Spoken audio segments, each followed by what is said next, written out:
नमस्कार। हम आज आए हैं डांगी ढाना, जो कि हमारा जो इस साल का कांवड़ यात्रा का लक्ष्य है। नरसिंहपुर जिले से शहर से कांवड़ यात्रा निकाल रहे हैं महादेव पिपरिया के लिए।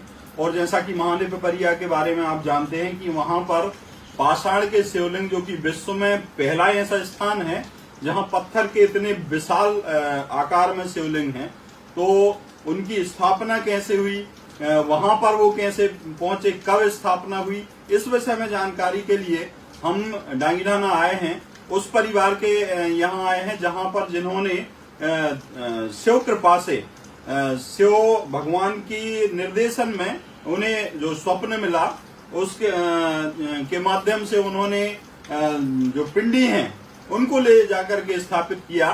तो हमारे साथ है इस समय ग्राम के प्रतिष्ठित नागरिक सम्मानीय राजा भैया जी, जिन्हें भोले बम्ब के ही नाम से जाना जाता है। तो हम उनसे जानते हैं, उनके दादाजी ने महादेव पिपरिया के शंकर जी की स्थापना प्राण प्रतिष्ठा कराई थी।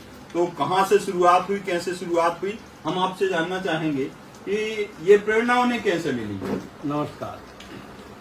मैं आपको बताना चाहता हूँ, तो हमारे पूजनीय पिताजी दादाजी को स्वप्न आया।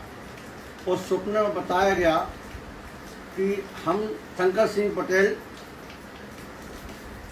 एक गांव है हमारा मालगुजारी, तो छोले के नीचे, तो वहाँ पर शंकर जी हैं। तो सपने में जब आया तो दादाजी ने बताया कि भाई चलो देखो, स्वप्न आया है, महादेव जी वहाँ पर विराजमान है, उनको ला करके अपन कहीं स्थापित करेंगे। तो जाकर देखा तो शिव जी, थोड़ा सा माटी हटाया, वहाँ शिव जी की लिंगी मिली।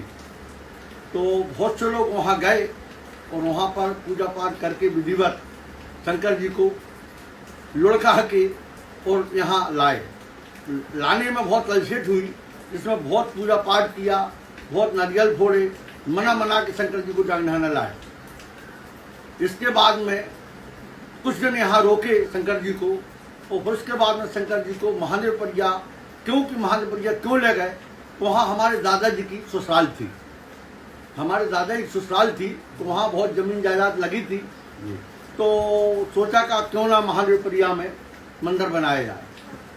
तो पहले से पूर्व से कुछ ऐसे संस्कार थे महादेव पिपरिया के लोगों की, कि उन्होंने सोचा कि भाई अगर शंकर जी यहाँ हैं तो मंदिर यहाँ स्थापना करी जाए।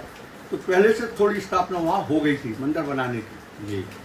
तो सन 1941 में शंकर जी को वहाँ ले गए और स्थापना जब वहाँ की तो बहुत बड़ा भंडारा किया। उस भंडारे में कम से कम उस जमाने में 10-20 हजार आदमी इकट्ठे हुए। रामलीला भी की, गैस का तेल छोड़ गया, पूड़ी के लिए घी छोड़ गया भंडारे में। तो वहाँ पर एक बाबा थे नर्मदा जी के किनारे, बोले मुरलीधर शंकर सिंह, अगर घी छोड़ गया है तो क्या कर रहे हो, नर्मदा से उधार मांगो। बोले जाओ नर्मदा से भर के ले आओ और इसके बाद जितना लाओ उतना छोड़ देना। तो वहां से 5 पीका नर्मदा जल लेके आए और उसमें पुड़ी बनाई, पुड़ी सेकी, गैसों में नर्मदा जल डाला, गैस जले। तो इस प्रकार से वो कार्यक्रम बड़े सफल हुआ। तो इसके बाद में 5 टीम तेल और मट्टी का तेल और घी सब नर्मदा जी में विसर्जन किया। तो इस प्रकार से उसकी स्थापना हुई। फिर उसके बाद रोशन सिंह धोरेलिया खुरपे वालों ने कहा कि भाई तुम्हारे शंकर जी हैं तो पार्वती जी हम रखते हैं जी। और सामने स्थापना जो है पार्वती जी की, खुरपे वाले रोशन सिंह धोरेलिया जी ने करवाई और दोनों की शादी हुई। तो पार्वती जी खुरपे वालों की और शंकर जी, हम लोग बराती बन के शंकर जी का जी शादी की और वो स्थापना इस प्रकार से वहाँ हुई। अच्छा, आपने बताया कि स्वप्न दादाजी को आपके आया जी, और आपके पिताजी ने उस स्वप्न को पूरा करने के लिए वहाँ पर खोज कराई जंगल में जी, और भगवान शंकर वहाँ से निकले। इतने दुर्गम रास्ताओं में ले जाने में आपने बताया कि नारियल फोड़ के बड़ी कठिनाई से ले गए। तो सुनने में ऐसा आता है कि उस समय बैलगाड़ी पर उन्हें चढ़ाया गया। तो बैलगाड़ी पर चढ़ाया गया लुढ़काते हुए लाए। तो ये दूरी जो है कम से कम 30-40 किलोमीटर की, 40 किलोमीटर की दूरी पर आप लुढ़काते हुए पिंडी को ले जाते हैं, हाँ। और उस समय तो रास्ते भी नहीं थे, रास्ते नहीं थे, और बैलों से खींचा जाता बैलों था से, क्या? बैलों से। तो इस सब दृश्य को आपका जन्म 1939 का है, जी। तो आपने थोड़ा बहुत तो ध्यान हाँ, होगा आपको। हाँ, हम उस समय छोटे थे थोड़े, जी लेकिन जानकारी पूरी है, किसानों ने पूरे विधिवत हमको बताया, जी और आज भी घर के पूरे परिवार में हम ही बड़े हैं, जी तो जानकारी तो पूरी है। और उस समय शंकर जी बहुत इतने बड़े नहीं थे, जी शंकर जी उस समय कुछ छोटे थे। शंकर जी आज भी बढ़ रहे हैं, मंत्रों से खिलत किया गया है मंत्र जी सरकार के ऊपर, तो सरकार का भोलेनाथ का बढ़ना बंद हो गया है, और मोटापा ज्यादा हो रहा है, चौड़ाई वर्गाकार में। हाँ, वर्गाकार ज्यादा हो रहा है। पहले 2 हाथों में आते थे, अब 4 हाथों में अच्छा, आते यही मेरी जिज्ञासा थी जी। कि जब वहां से शंकर जी निकले और उनको यदि लुढ़का करके आप लोग ले जा रहे थे जी। उस समय, जी। तो वर्तमान परिस्थिति में शंकर जी का जो आकार है, उस आकार को तो मानव शक्ति से तो हिलाया नहीं जा सकता, नहीं, या तो बिल्कुल नहीं। मशीनों से उठाया जा सकता है, या कोई दिव्य शक्ति हो उसी से उठाया जा सकता है, तो इस आकार में तो वहां पर नहीं पहुंच पाते। हाँ, तो उसमें हुआ क्या, उनकी कृपा से ही आए, तो जी। उनकी कृपा, शंकर बोले कृपा हमको ले चल के स्थापना करो, तो उस हिसाब से नजर खोल के मना के उनको लाए। और पिंडी बढ़ने का जो क्रम था, हाँ। वो पहले ऊपर की ओर बढ़ रही थी पिंडी। ऊपर को बढ़ रही थी पहले, फिर मंत्रों द्वारा उनको पीड़ित किया, जी। और उसके बाद मोटापा चालू हुआ। अच्छा, लेकिन अभी वो वर्गाकार में, गोल में, घेरा में, हाँ, हाँ। उसमें उनका मोटापा अभी भी जारी है। हाँ, जारी है, आज तो जारी है। हम आपसे ये निवेदन करना चाह रहे हैं कि आप लोगों से ये निवेदन करें कि कांवड़ यात्रा जो हम नरसिंहपुर से निकाल रहे हैं, और हम आपसे भी ये निवेदन करेंगे 7 अगस्त को जी। कि आप आकर के वहाँ पूजन करके विधिवत आप हम सभी के साथ चलेंगे, अपने सभी साथियों को आप भी आमंत्रित करेंगे। जी। तो उस कांवड़ यात्रा के लिए आप लोगों को निवेदन करें कि वो उस कांवड़ यात्रा में पहली कांवड़ यात्रा है जो कि जी। नरसिंहपुर शहर से, ये वो- उसमें ज्यादा से ज्यादा लोग शामिल ये हों। बड़े सौभाग्य की बात है कि आदि काल से किसी ने नहीं सोची ये बात जो आपने सोची है। ये बहुत दूर दूर कांवड़ यात्रा लोग लेके जाते हैं, जबकि पूर्ण संपूर्ण भारत में इतनी बड़ी प्रतिमा नहीं है जो प्रतिमा भोलेनाथ की महादेव परिया में है। तो आपकी जो सोच है वो सोचनी बहुत, कहना चाहिए, प्रशंसनीय है, और हम आपका सहयोग करेंगे और आपके साथ हम लोग चलेंगे।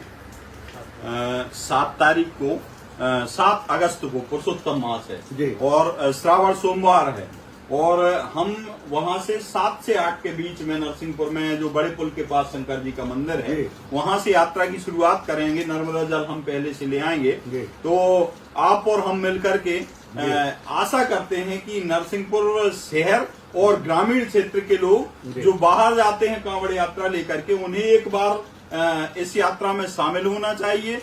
और हम इसीलिए उस तह तक पहुंचे हैं कि स्थापना कैसे हुई, और उस परिवार तक पहुंचे हैं जिनके मानस पटल पर भगवान शिव की छवि आई, उनकी कृपा हुई, और उनके माध्यम से उनको लुढ़काते हुए महादेव परिया तक दुर्गम रास्तों से ले गया। उस समय रास्ते नहीं थे, तो लोगों को हम ये भी दिखाना चाहते हैं कि जब लुढ़का के ले गए होंगे तो भोलेनाथ कितने बड़े रहे होंगे, और जब वहां स्थापित हो गए हैं तो आज आप स्वयं देखेंगे कि क्या उनको हिलाया जा सकता है। बिल्कुल नहीं, आपने देखा, आप तो लगातार जाते हैं वहां बिल्कुल पर, नहीं हिला सकते। तो हिलाया नहीं जा सकता। एक और बात आपने अभी बताई थी हमें कि वहां पर एक विशाल मंदिर बनवाने का आपके मन में भाव है, जी। और उस भाव के विषय में आपने बहुत से लोगों से चर्चा की जी। है। तो हम इस यात्रा के माध्यम से भी लोगों से निवेदन करेंगे, इस क्षेत्र में सभी काम करेंगे तो एक विशाल ऐसा मंदिर बनेगा जिसमें भारत के लोग दर्शन करने के लिए आएंगे।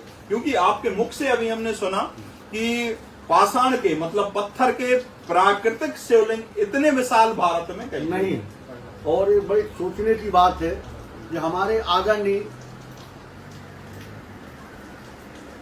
जालिम सिंह भैया विधायक हैं, उनकी भी एक तमन्ना है। उन्होंने अपने शब्दों से कहा पिछले साल कि राजा भैया अपन क्यों ना इस मंदिर को विशाल बनाएं, और यहाँ आजू बाजू जो है मकान को हटा के एक दूसरा मंदिर के निर्माण वहाँ किया जाए। तो हमने कहा भैया ठीक है, लेकिन अभी क्या हुआ है, तो थोड़ी सी घटना उनके घर में हो गई है भाई साहब के, इसलिए हम लोग उनसे नहीं कह रहे। लेकिन आगे चल उनसे कहेंगे कि भैया आपने कहा था उस कार्य को करेंगे, शासन भी पैसा देगा और बोले हम भी खर्च करेंगे इसमें, ऐसा भैया ने कहा। बिल्कुल, ये बड़ा अच्छा भाव है। और जब वो अपनी मना स्थिति से निकल पाएंगे उस समय हम सभी उनसे चर्चा करेंगे और इसको अपन जनमानस का विचार बनाएंगे। सभी लोगों का थोड़ा थोड़ा सहयोग लगेगा, क्षेत्रवासियों का, जिलेवासियों का। तो वहां पर विशाल एक मंदिर की स्थापना, मंदिर तो है, मंदिर की विशालता बढ़ाने के लिए, उस क्षेत्र को बड़ा करने के लिए बाहर से लोग आए, रुक पाए, देख पाए, दर्शन कर पाए, नर्मदा जी के स्नान कर पाए, तो ऐसा मंदिर बनेगा, ऐसी आपकी आशा है। और मैं आपसे यही निवेदन करता हूं कि उनके मन में, विधायक जी के मन में ये प्रश्न आया है और उन्होंने अपने मन में ये संकल्प लिया है, तो आप उन्हें भी अपनी तरफ से आप उन्हें आमंत्रित यात्रा के लिए करें। और जो भी आपसे जुड़े हुए लोग हैं, आपके ग्राम के लोग हैं, आपके परिवार के रिश्तेदार जो भी हैं, तो ये आपके कार्यक्रम हो रहा है, इस प्रकार से आप आमंत्रित करेंगे तो ज्यादा से ज्यादा यात्रा बड़ी होगी और भव्य होगी। समस्त ग्रामों से हमारे पास सूचना आ रही है कि लोग हम सभी का स्वागत करने के लिए बड़े आतुर हैं। तो नरसिंहपुर से जब हम निकलेंगे तो रास्ते में लोग हम सभी का स्वागत करेंगे, तो उस स्वागत को लेते हुए, हम लोगों को लेते हुए उस स्थान पर चलेंगे, जिससे कि भगवान शिव के पास जाकर के लोग अपने शिव संकल्पों को पूरा करने के लिए अपनी मनोकामना वहां पर रखेंगे। हम इसी प्रकार से तह तक जाने के लिए यहाँ पर आए हैं। हम मंदिर भी जाएंगे और भी लोगों से हम बात करेंगे।